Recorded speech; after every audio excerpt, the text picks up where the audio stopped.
Mwaramutse canke Ivan mwese aherereye. Umunsi tugiye kubabwira ibihugu bitanu canke urutonde rw'ibihugu bitanu bifise abanyagihugu benshi canke harimwo abantu batizera Imana kw'isi. Mu bihugu vyinshi ivyo umuntu aba abayemwo canke aho umuntu yabaye canke uko umuntu yavutse yagenda mu vyo ukuntu umuntu yakura ategekwa n'abavyeyi canke na sosiyete harimo kubaha Imana, kumenya ko Imana ariyo ikora vyose, kumenya yuko Imana ariyo igaba vyose kuri iyi si yacu tuba tubayemwo. Ariko hari n'ibihugu usanga bifise imico itandukanye aho usanga batemera Imana na gatoyi, ndetse kumbura n'Imana batazi n'ico arico bivanye n'uko ibisekuruza vyabo bitari vyemera Imana.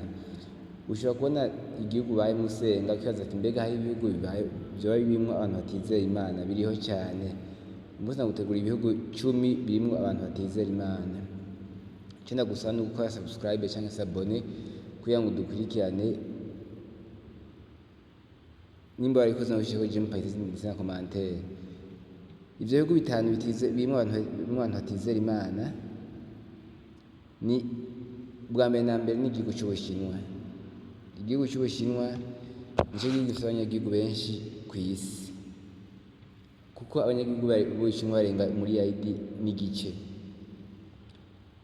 Nico gihugu kandi kinafise n'abanyagihugu benshi batizera Imana. Impamvu abanyagihugu baho benshi batizera Imana bihuzwa cane cane nuko igihugu kiyobowe umugambwe wa gikominista.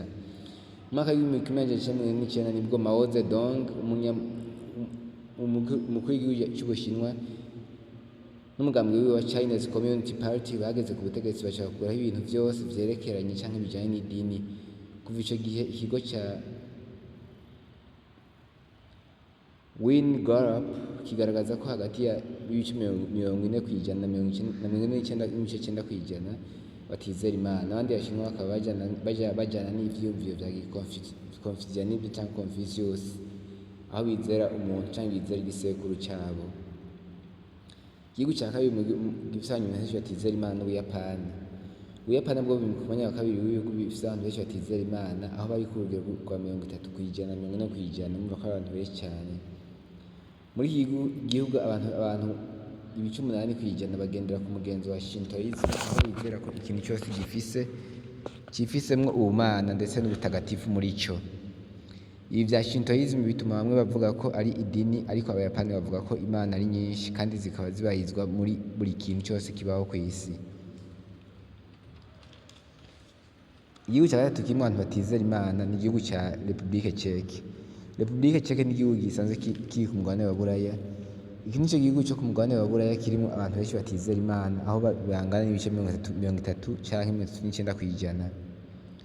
Zimwe mu mpamvu zisobanurwa nuko igihugu gifise abantu benshi kuba igihugu gifise abantu benshi batizera Imana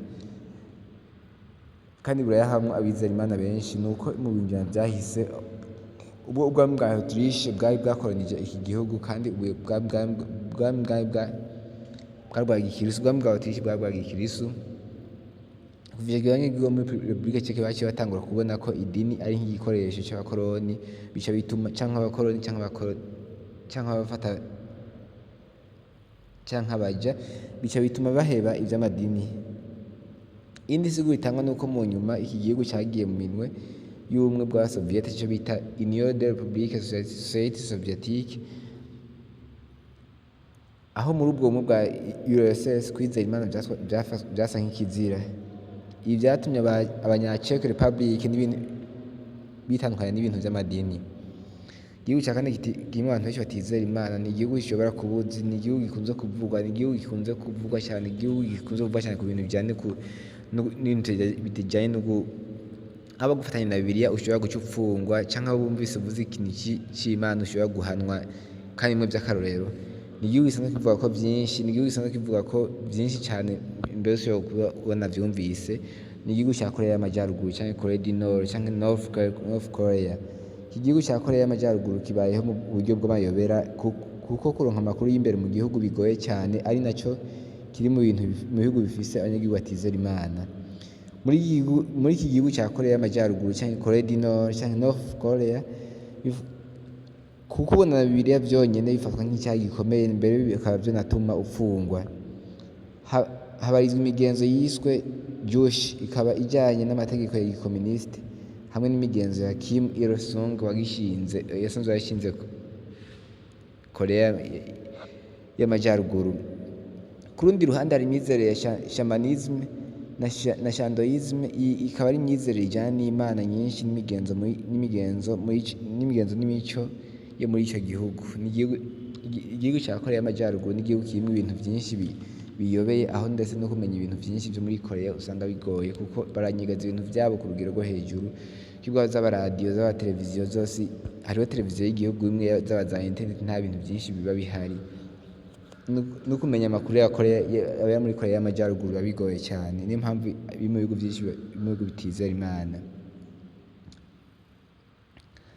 Igihugu cya gatanu kirimo abantu benshi batizera Imana n'igihugu cy'i Buraya, nubwo ari igihugu cy'Ubufaransa. Nubwo ari bake batizera Imana mu Bufaransa, naho nyine abatizera Imana bariyo, kuko bivuga ko umunyagihugu umwe kuri 5 mu Bufaransa atizera Imana.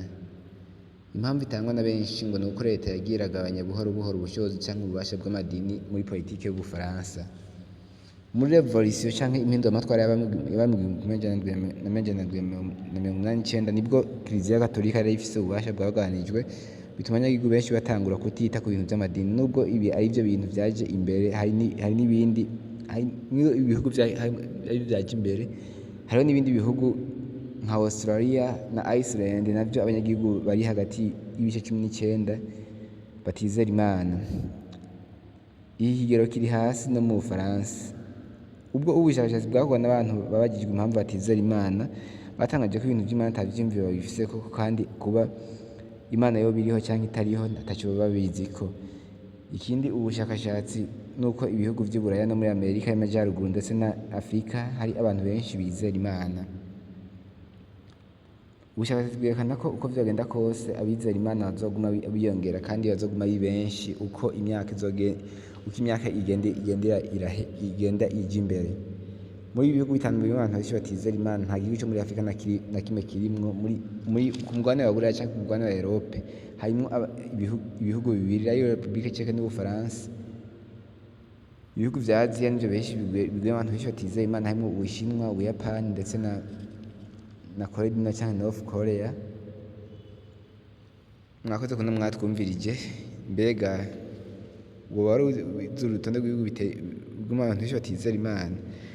Ndagusaba gukora subscribe cyangwa s'abone nimba utarayikora. Nimba warayikoze nawe wishikujemo partage na commentaire, ndetse uje muri commentaire utubwire nimba hari mw'ibihugu hari ikindi wowe waratembeyemwo wowe nyene, cyangwa harumvise coba kirimo abantu benshi batizera Imana mw'ibi bihugu duhejeje gushikiriza mu bihugu 5, arivyo icya mbere Ubushinwa, icya kabiri Ubuyapani, icya gatatu Repubulika cyangwa Czech Republic, iya kane Korea ya ruguru, icya gatanu ndetse n'Ubufaransa. Ni ibihugu 5 ndetse n'ibihugu 5 bitarimo abantu benshi batizera Imana, aho usanga abantu batizera Imana bari ku rugero rwo hejuru cyane. Ariko nubwo abantu batizera Imana, abizera Imana baguma bagwira. Murakoze.